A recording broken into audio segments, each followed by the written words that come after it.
When we add up areas of rectangles to try to approximate the area under a curve, we call that result a Riemann sum. The width of each rectangle is called a subinterval, and the whole distance across the x-axis that you're trying to cover up with rectangles is called the partition. So partition is a little bit like the domain for the whole set of rectangles that you're trying to find and add areas for. We saw in the last set of videos, the rectangles might all have the same width, or they might have different widths. But in either case, the width of the rectangle is called the subinterval. The total distance across the input axis that you cover with rectangles is called the partition. Just because it's going to help us see some connections to our new notation. If I wanted to have every rectangle have the same width, I would subtract the two x values, the furthest left and the furthest right x value. So I'd find the total distance across, and I'd divide it by the number of rectangles I want to use. So we're going to use this expression delta x to mean how wide every rectangle is, assuming you want to have n rectangles. You want to cover the distance from A to B across the x-axis, and you want all the rectangles to have the same width. So if we do that, you see what you have at near the top of your first handout page. If I want to improve my result, if I want my error to be less and less, if I want my area estimation to be closer and closer to the actual area under that curve, I'm going to take more and more rectangles. It's kind of like you're supposed to be having a little flashback to first semester when if we wanted to approximate the slope of the tangent line, we took 2 points on the curve and then let them get closer and closer and closer. So this is what we're going to do. We're going to pretend we can use more and more and more rectangles until we actually end up using infinitely many rectangles and figuring out what the approximation of the area is if I use infinitely many rectangles. So, like I said, that leads us to what you have on your page. I needed that little PowerPoint so you kind of understand what this delta x stands for. What does this mean? N is the number of rectangles.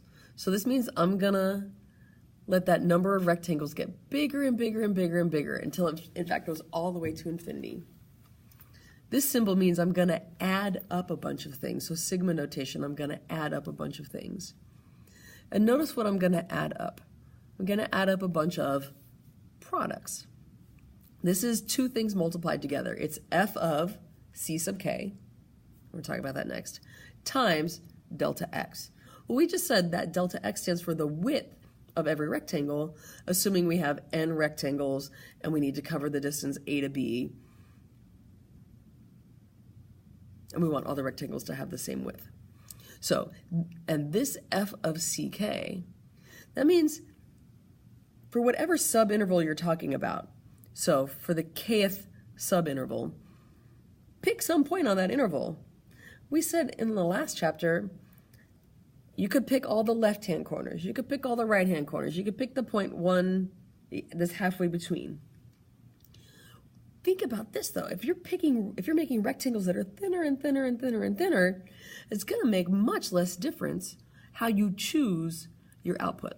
In fact, it's going to make no difference. If you can have infinitely many rectangles, they're each going to be infinitely thin, and it's kind of like each rectangle is only going to be 1 pixel wide anyway, so there's only going to be one output value to choose. So that's what this part is. The f of ck means the output using some input from that subinterval, which means that this together, f of c sub k, height of the rectangle, times delta x, width of the rectangle, that part there that I'm adding up a bunch of, this is the rectangle area. And it comes from multiplying the height of the rectangle, which I'm going to choose as some output value of the function, times the width of the rectangle. So that's what I've been doing, is I've been adding up a bunch of rectangle areas. So the big idea is, well, what if I'm going to get a perfect answer if I could use infinitely many rectangles? So we have this notation. This is actually pretty exciting because this is the notation you could use for the exact area under a curve, but it's ugly. It's kind of hard to understand. So here's what happened. Leibniz was one of the founders of calculus. He started with this notation and said, we want a way to say I'm going to find the area under a curve that means the same thing mathematically, but is a little bit easier to understand. So I'm going to go back to my PowerPoint. So this is what we just had.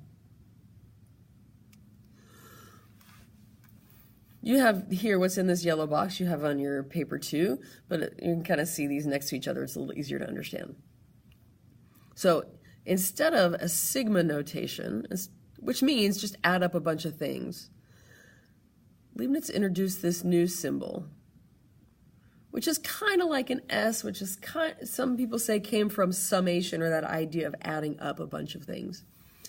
And we still have inside f of x, so the height of a rectangle, times dx is what we now use to stand for the width of the rectangle. Here's what happens if you have more and more and more rectangles. If you have infinitely many rectangles, each rectangle is going to be infinitely thin.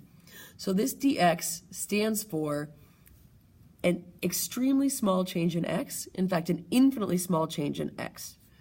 So I'm going to be able to think of this still as multiplying a height times a width. This part means I'm going to add up a bunch of. And here, instead of having this limit as the number of rectangles goes to infinity and then counting for each of the rectangles, this is a way of saying, well, these are just the two x values that I'm going to care about, the furthest left x and the furthest right x. So there's some things here that are an exact match. This delta x turns exactly into dx. This f of some value on the interval turns into f of x. But there are other parts that are different. Here, there's nothing about this notation that tells you exactly what the leftmost x and the rightmost x are. But this definite integral notation uses a and b here. So we call this notation, both of these notations actually are called the definite integral. But Leibniz's is the notation that caught on, which is good because it's a lot easier to work with.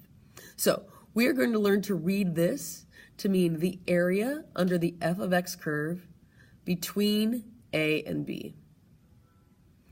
And so part of second semester calculus is learning to recognize this notation, and then the other is, well, how do I find those areas, because I really don't want to add up infinitely many rectangles. So there's a big exciting surprise coming about how we're going to be able to find that.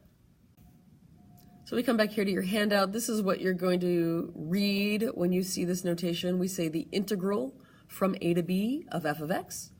Some people also say the integral of f of x from a to b. That part's it's not a big deal which direction you say it. So we have a new notation that says I want to find the area under a curve between two input values.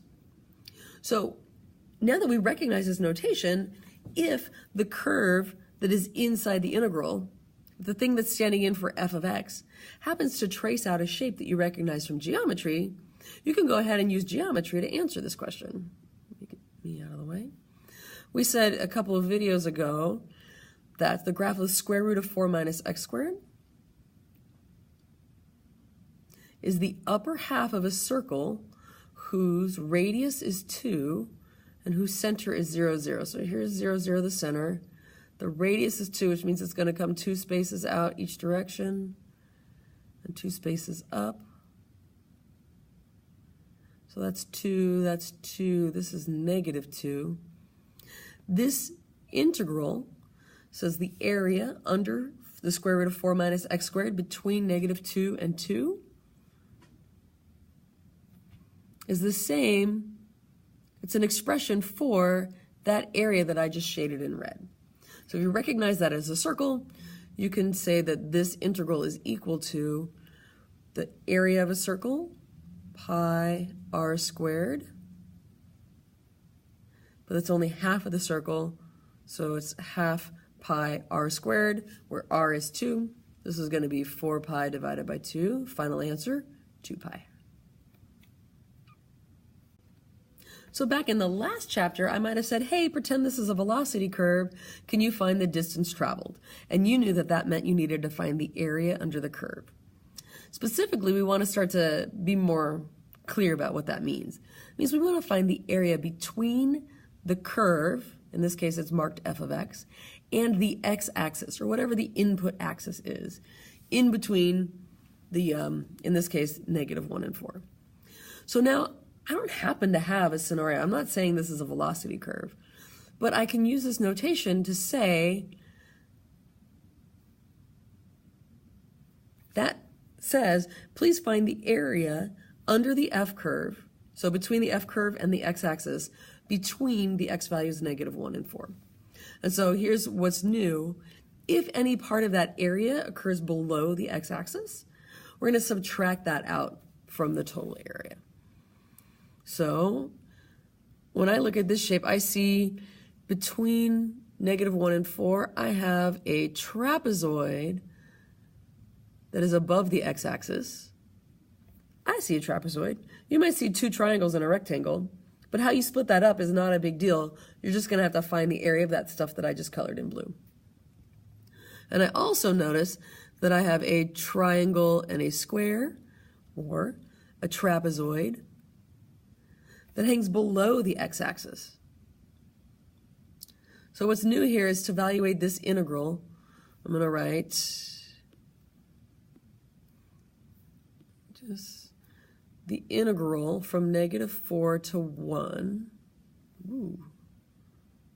from -1 to 4 of f of x dx equals, it's going to be the area of that blue trapezoid, subtract the area of the red trapezoid. So I'm going to calculate this however I want. I'm going to think of it as a trapezoid. You can think of it as 2 triangles and a rectangle. So I'm going to average the bases. The bases are, that looks like 1, 2, 3 spaces across and 1 space across.